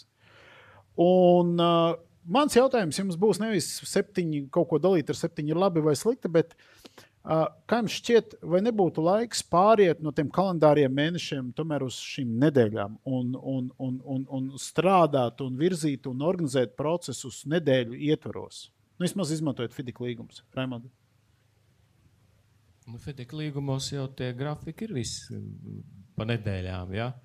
Bet līgumu jau, man liekas, līguma termiņu mēs nekad nerakstīsim nedēļās. Es domāju, ka dienās mēs varam rakstīt, kāpēc ne? Konkrētu datumu vai gadu vai mēnešus. Es domāju, ka tas faktiski nav būtisks jautājums. Ne, es biju vairāk domājis tā, ka teiksim, 4 nedēļas tas ir 28 dienas. Mēs, piemēram, formu 2, tad padarītā darba iepriekšējā mēnesī apjomu nododam par kalendārā mēneša dienu skaitu. Ja? Un man šķiet, ka nereti tas veido kaut kādas tādas disputas par to, kas tur ir, kas tur nav, kurā brīdī es ko darīs vai nē. Jeb tomēr tā nav problēma, to kalendāru tāda miksēšana. Linda, tavuprāt? Nē, es laikam neesmu saskārusies. Es varbūt vairāk padomātu par dalīšanu dienas vai darba dienas. It sevišķi kā Latvijā mums ir Ziemassvētki, Līgo svētki, un kad iekrīt tie termiņi, pieņemsim, vai arī klients, pasūtītājs, ieraksta, ka būvniekam darbi jāpabeidz līdz 31. decembrim. Tas, man liekas, tas ir pats krutākais, ko var izdarīt FIDIC līgumā, kas ir darba pabeigšanas datums. Kurš 31. decembrī Man šogad 2 darba līgumi beidzās 31. Jā, decembrī. bet no praktiskā viedokļa, kā visas procedūras notiek Fidikā un kas tādā dienā varbūt būtu jābūt izdarītam tā kā kādiem dokumentiem sagatavotiem, un, lai pierādītu, nē. Raimond? Jā, bet es domāju, ka pēdējos 30 gadus jau mēs faktiski jau tavu gada nogali jau sākot no Ziemassvētkiem. Un man liekas, ka tas, ka ierakstīs 31. decembris, tā nav tā traģēdija. Es domāju, ka visi rēķinās, ka tas ir 22. decembris, kad jābeidz faktiski. Praksē tā ir tāda sevis mānīšana. Jā, tieši kāpēc 31. decembris, ja mēs zinām, ka tas ir viss brīdienis, kāpēc nevar ierakstīt 22. decembris? 1. janvāru, tu domāji, vai ne? Otro. Okay. Zanda, tavuprāt, tā ir problēma vai nav? Ka, es uz šo 7 skatos ļoti vienkārši. Tātad, ja nedēļā ir 7 dienas, tad es nododu darbu, piemēram, par nedēļu, par 2, par 3, par 5, par 10, kā es gribu. Vai kā es esmu vienojies līgumā. Un tad no otras puses man ir tā, ka es veru vaļā līgumu, tad visas procedūras man dalās ar 7, izņemot darba nodošanu, tad kaut kādā ierakstās kalendārajā mēnesī. Savā komitejas darbā tu esi dzirdējis, ka tas tā miksējās arī citās valstīs, ja tomēr kaut kur ir tā, ka 7 ir 7 un nav ko daudz mocīties. Īsti šis nav tāds jautājums, par ko ir bijušas lielas diskusijas, bet es domāju, ka tas arī Latvijā specifiski varētu būt problemātiski, jo mēs esam viena no valstīm, kur ir visvairāk šo brīvdienu. Salīdzinot ar citām, Lietuva un Igaunija, viņi nekad nesaprot, kāpēc mums vienmēr ir kaut kādas svētki un brīvdienas, un tad tas var to ietekmēt. Bet tā varētu būt tāda reģionāla. Mēs esam spēcīgākā reģiona ekonomika, tāpēc mēs... Mēs tik labi strādājam, ka mēs varam atpūsties. Okay. Jā. Fidika līguma dalībnieki, tātad pasūtītājs būvnieks un parādās Fidika inženieris. Un tik tālu viss ir ļoti labi, un mēģināsim nedaudz par Fidika inženieri, kas tad īsti tas ir. Un lai ievirzītu šo sarunu, tad Fidika inženieru uzdevums ir nodrošināt projektu procesu sistemātisku vadību un kontroli. Piekrītat, Raimond? Piekrītat. Tad kam tad ir jābūt? Un Fidika inženieris acīm redzam, tas ir institūts. Tas nav viens cilvēks. Ne? Kam tad ir jābūt šajā komandā, lai mēs varētu teikt, ka Fidika inženieris tas ir kvalitatīvi veidots institūts? Es teiktu, ka tā ir jābūt inženieru konsultantu firmai, jeb institūcijai, kā Jānis saka. Un atkarībā no projekta specifikas, tur ir jābūt speciālistiem, varbūt tikai dažās jomās no būvniecības lietām, bet varbūt visā spektrā. Jā, un jābūt ir kvalificētiem speciālistiem, kas var veikt šo inženieru konsultantu uzdevumu, kas var gan palīdzēt dot padomus projektēšanas stadijā, pēc tam skatīt izprojektēto, akceptēt viņu, pēc tam uzraudzīt, kā tas notiek. Tas nav viens cilvēks, tā ir grupa vai kompānija. Jā, bet teiksim, nedaudz varbūt papildinot to jūsu atbildi, Fidika inženieru grupā pamatā tomēr ir inženieri. Tieši tāpēc viņš ir Fidika inženieris. Ja? Bet tur nāk Linda klāt juristi, kas vēl tavā ikdienā ar kādu profesiju pārstāvus tu esi redzējis Fidika inženieru komandā? Finansists. Jo, īstenībā dēļ visām indeksācijām, visām tas būtu tiešām vērts padomāt par to. Tā humora man gribas teikt, pēdējā laikā, kur es esmu strādājis ar līgumiem, vajag, man liekas, psihoterapeitu. Jā. Mediātors varētu būt īstenībā, starp citu, Latvijā arī ir mediācija un mediātori. Tas arī varētu būt virziens, kur, lai mēs izvairītos varbūt no kaut kādām ļoti lieliem strīdiem, vai arī pareizāk sakot, ka jau tas strīds sācies, varētu risināt. Jā. Bet tā pārsvarā, un arī man ikdienā man ļoti patīk strādāt ar inženieriem, jo viņi ir piezemēti un viņi runā par lietas būtību un ne pa gaisu. Jā, juristi. Labi. Zanda, tavā darbā, noteikti Fidika inženieris, tas ir viens no tādiem darbiem, noteikti, ka jūs ikdienā cilējat un runājat ļoti daudz. Saka, lūdzu, vai tu piekrīti, ka Fidika inženieris vai kā institūts tā ir mainīga vērtība? Proti, kad sākumā ir viena komanda, kur lēnām mainās un nonāk līdz, un vai tā ir normāla pasaules praksa, kad tie nav vien tie paši cilvēki vienā un tam ir šajā projekta ietvarā? Jā, tā varbūt tā arī notiek nereti.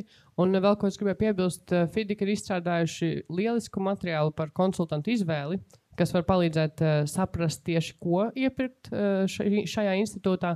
Tas materiāls ir pieejams FIDIC mājaslapā, tik vien, cik atrast ar pāris klikšķiem, uzklišķināt un pēc tam arī izlasīt. Bet, ja kāds nevar atrast, var uzrakstīt arī mums uz būs nākotnē, atsūtīsim. Ļoti labs materiāls. Arī Latvijas inženieru konsultantu asociācijas mājaslapā ir. Jā, tulkots latviešu valodā, starp citu, pareizi, jā, pavisam. Klau, un te, Linda, tā mainīgā vērtība, tie sarkanie cilvēci, tie ir domā tie, kuriem psihoterapeits nespēja vairs palīdzēt, tie iet projām, jā, un tad pārējie nāk, tur tie zaļie nāk vietā, cerādam, ka viņiem nekur nebūs jāiet. Bet... Es gribētu piebilst, man liekas, ka FIDIC līguma noteikuma izstrādātāji, viņi ir bijuši ar lielu pieredzi un pieredzējuši čaļi, es gribu teikt.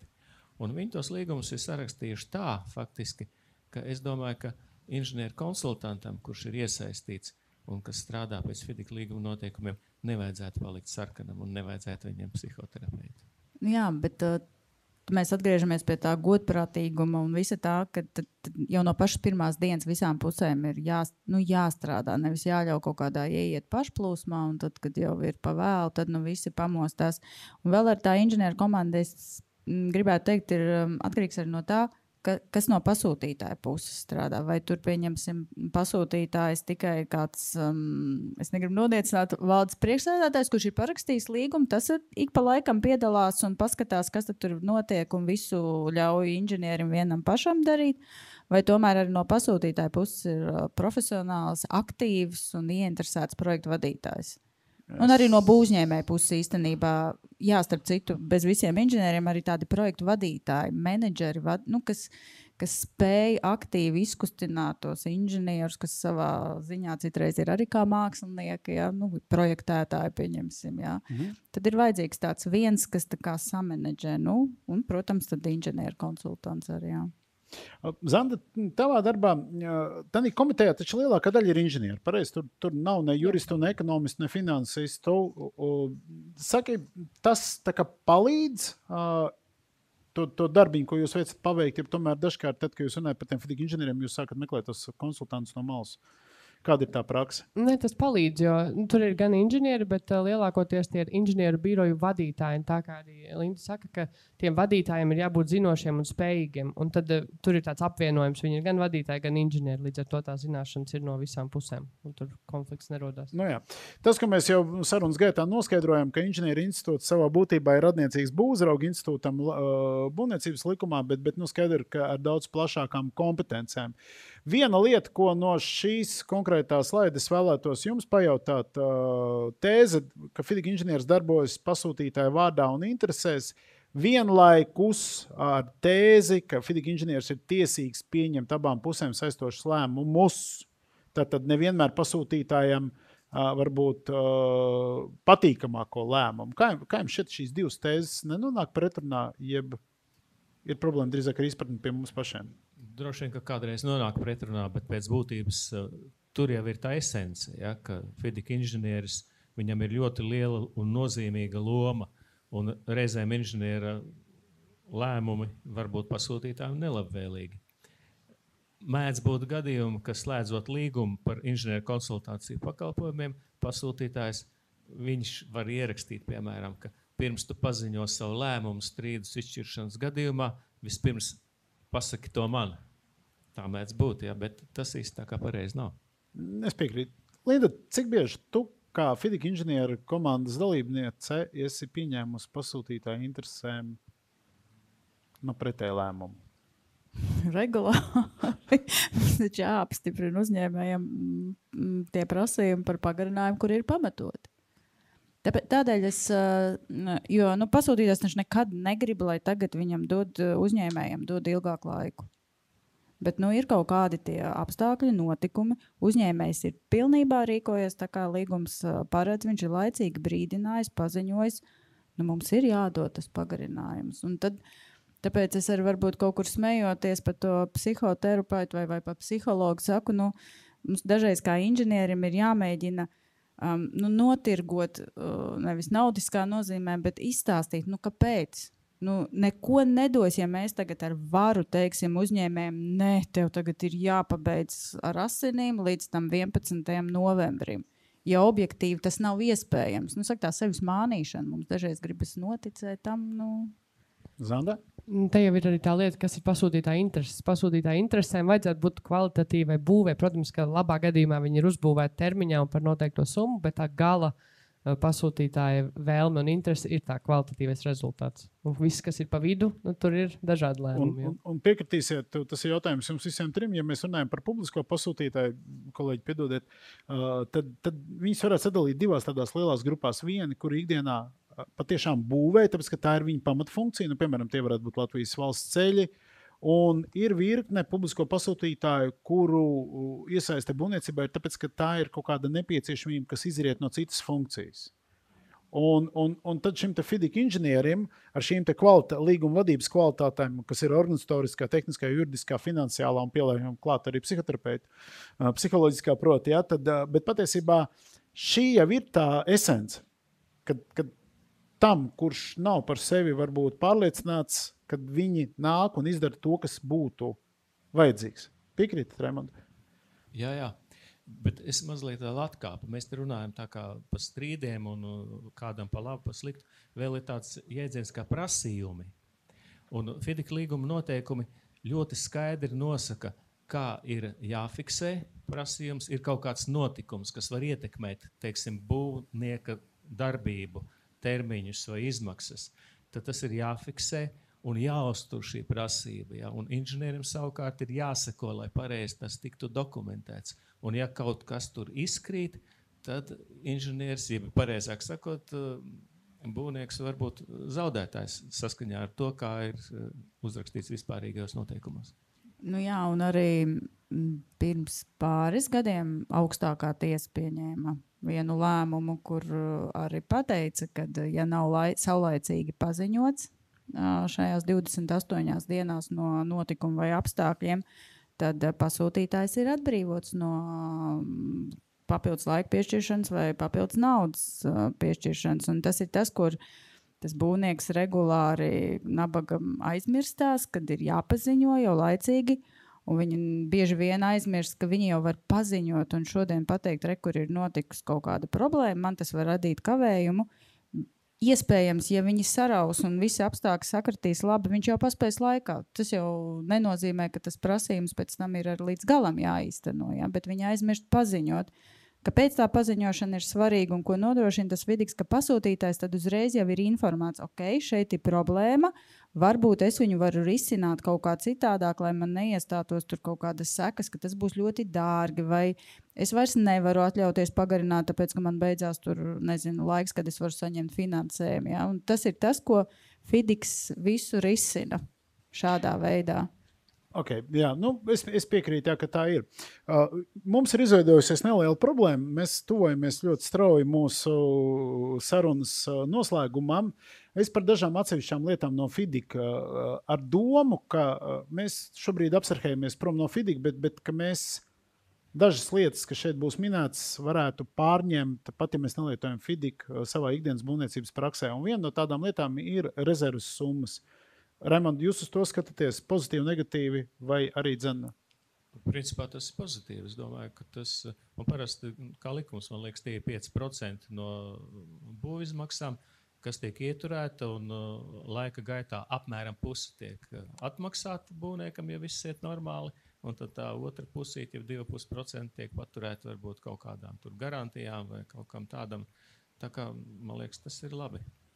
Linda, tavs skatījums?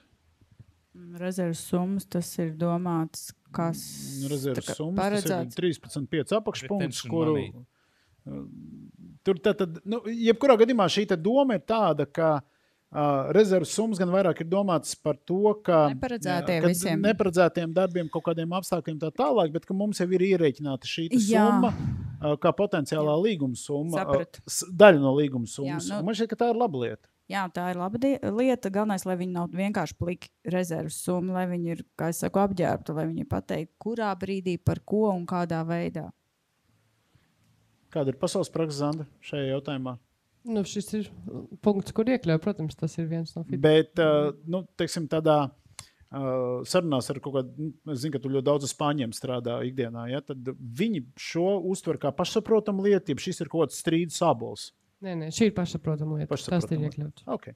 Tad, principā, mums būtu vienkārši jāiemācās saprast, ka dažkārt kaut ko mēs varbūt izmantosim, bet varbūt nē. Ja?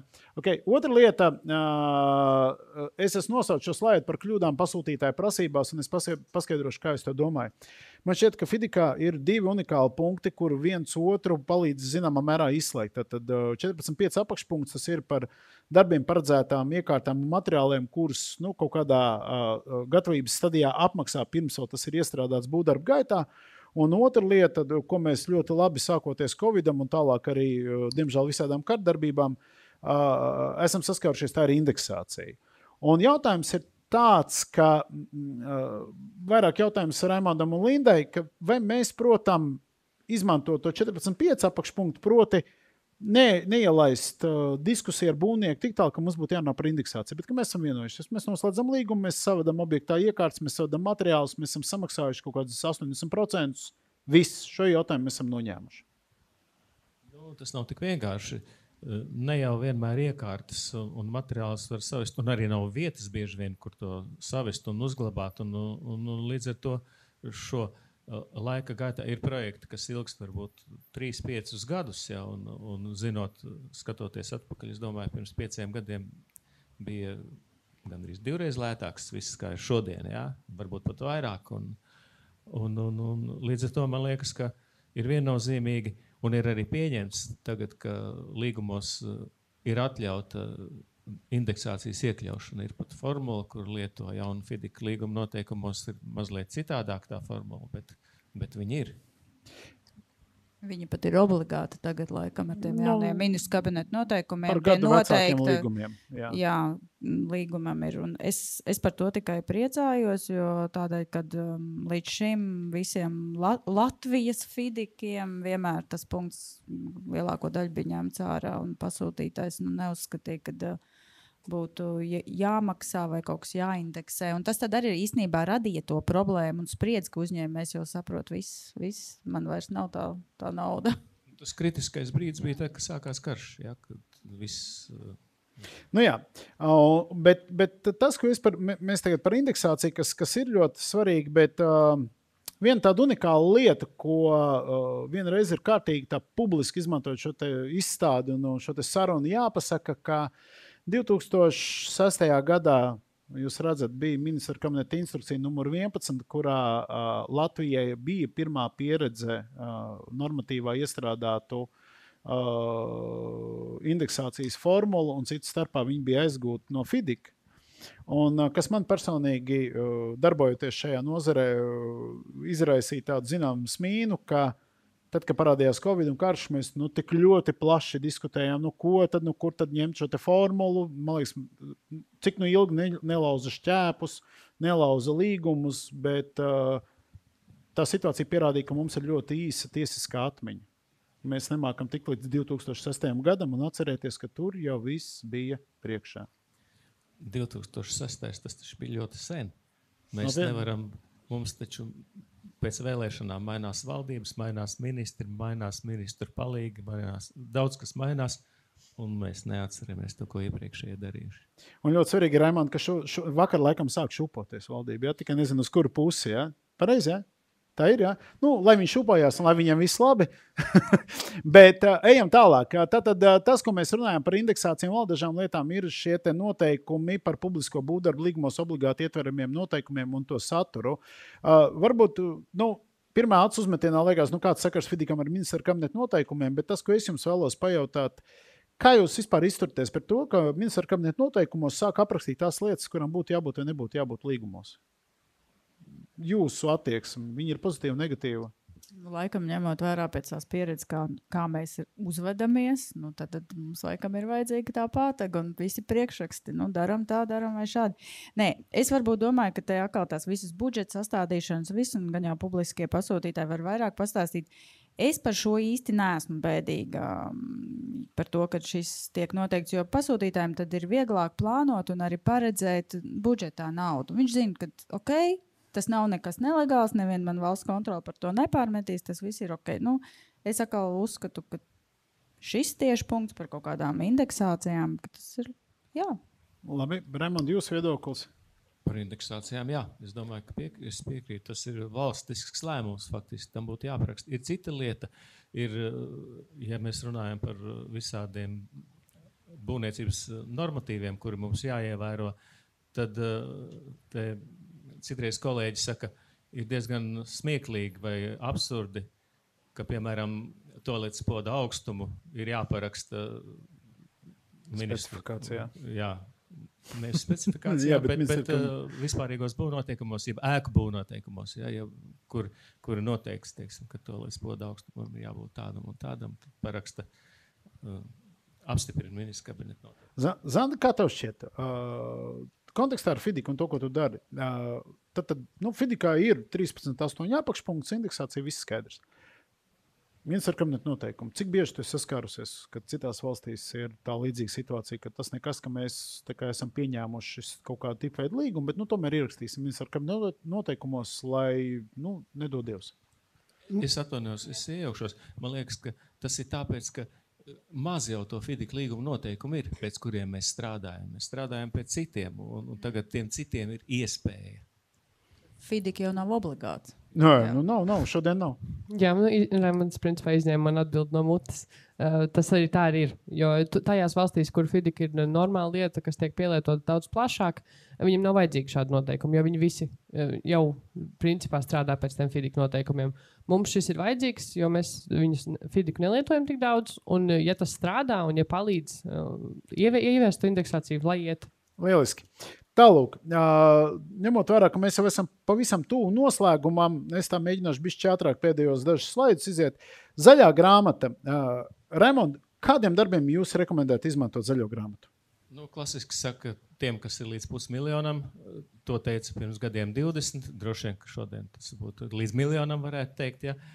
Vienveidīgiem darbiem, teiksim. Tie varētu būt kaut vai varbūt ceļu darbi, tur 10 km, 100 km ceļu izbūvēšana, ja, kas būtu praktiski vienkāršākiem darbiem, nekomplicētiem. Labi, Linda, tu piekrīti Raimondu viedoklim? Jā, es piekrītu, un man nav nācies līdz šim strādāt ar zaļo grāmatu, līdz ar to grūti komentēt. Zanda, zaļā grāmata Fidika vidē ir populāra vai ne? Mazāk, jo tur tie mazie projekti mazāk. Mazāk, ja? Super. Labi, par to, kas tai zaļā grāmatā ir, mēs tiešām izlaidīsim laika trūkumu pēc aizrunājāmies sarkanā grāmata. Tur nav inženieri, jā, tur pats pasūtītājs iet un uz priekšu.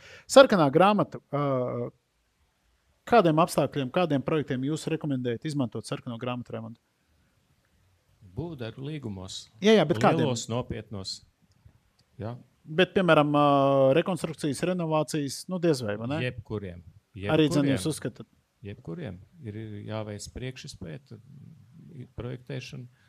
Kāpēc ne? Labi, par riska menedžmentu tur būtu saruna noteikti plašāk. Linda, tavuprāt, sarkanā grāmata? Es varbūt teiktu, ka sarkano grāmatu varētu vairāk izmantot tie pasūtītāji, kuri regulāri strādā ar būvniecības projektiem, kuri paši mācēs pasūtīt to projektēšanu, zinās, noteikti nomenedžēt tās lietas. Jo sarkanās grāmatas rezultātā pasūtītājs veids gan izpētes, gan būvprojektu sagatavo, kas ir tā kā arī tehniskā specifikācija visam. Un būvnieks tikai būvē, jā. Labi. Un runājot par rekonstrukciju, par pārbūvi, sarkanā grāmata paredz, ka apmaksa notiek pēc reālajiem apjomiem. Līdz ar to pie pārbūvēm tas ir normāli. Var kaut kas mainīties, bet jāmaksā arī par to, kas reāli tiek izdarīts. Labi, un tad pēdējais jautājums par dzelteno grāmatu. Kādiem darbiem rekomendējat izmantot dzelteno grāmatu, Raimond? Tādiem, par kuriem pasūtītājs ir gatavs vairāk maksāt nekā par sarkano. Jo dzeltenās grāmatas gadījumā būvnieks uzņemas, kā es iepriekš teicu, lielāku risku. Un līdz ar to šie dzeltenās grāmatas projektiem vajadzētu būt dārgākiem. Un arī reāli tā pasaules praksa rāda, ka dārgāki. Bet pasūtītājiem tas var ietaupīt laiku. Tas ir tas galvenais, ja, kad paralēli var būvnieks jau projektēt un darīt. Ja. Linda, tu piekrīti viedoklim? Piekrītu, jā. Piekrīt. Zanda? Jā. Labi, mēs jau nedaudz esam pārskrējuši pāri laikam, bet vēl pēdējā lieta, ko es palūkšu katram no jums tādos īsās tēzēs Fidika pielietošanas un vispār Fidika jomā. Ko jūs varat novēlēt Latvijas būvniecības nozarei? Sāksim ar Raimondu, lūdzu. Man tiešām grūti pateikt, Fidik jomā, ko lai es varu novēlēt Zandai veiksmi savā komitejā. Es varu novēlēt pasūtītājiem izvēlēties labus inženieru konsultantus, ja pašiem kompetences trūkst, un es novēlu visiem strādāt atbildīgi. Paldies, Linda. Tavs īsts novēlējums. Nu, mācīties un attīstīties, un nebūtu vienmēr tādiem pašpietiekamiem, bet, nu, ja nezinu kaut ko, tad atzīt to un jautāt, un meklēt palīdzību. Zanda? Es piekrītu jau iepriekš teiktiem, bet visur, kur man dod mikrofonu, tur es arī gribu pateikt, ka jā, nebaidīties atzīt to, ka kaut ko nezinām, un pats galvenais saprast, ko mēs nezinām, jo tad var ļoti viegli piesaistīt profesionāļus, kas var palīdzēt un zināt. Mans novēlējums Latvijas būvniecības nozarei FIDIK jomā ir pavisam vienkārši atcerēties, ka FIDIK nerunā to dara cilvēku, un pirms jūs varat muti vaļā, vispirms kaut ko izlasiet un cenšaties mēģināt pamazām iegūt šo te pieredzi, nevis deklarēt, ka mēs kaut ko zinām, tikai tāpēc, ka mums gribās tā deklarēt. Jābūt ir godīgiem pret sevi, jābūt ir godīgiem pret Latvijas sabiedrību, un paškritika ir viens no veidiem, kā to nodrošināt. Tas, ko es vēlos pateikt šodien, paldies, es vēlos pateikt Zandai, paldies Lindai un Raimondam par man šeit ļoti lielisku sarunu. Un es vēlos pateikt arī paldies Biltim tehnikas izstādes rīkotājiem, īpašniekiem, izstāžu centram Rāmau par to, ka mums 2 dienu garumā tika dotas vesels 2x90 minūtes sarunai. Mēs esam pārgājuši pāri. Paldies! YouTube'ā būs šī saruna redzama. Paldies arī kolēģiem no Rīgas domas, kuri bišķicīt iesaistījās gan ar emocijām, gan arī ar diskusiju šodienas sarunā. Un paldies arī pārējiem klausītājiem, lai mums visiem izdodas. Vislabāk! Paldies!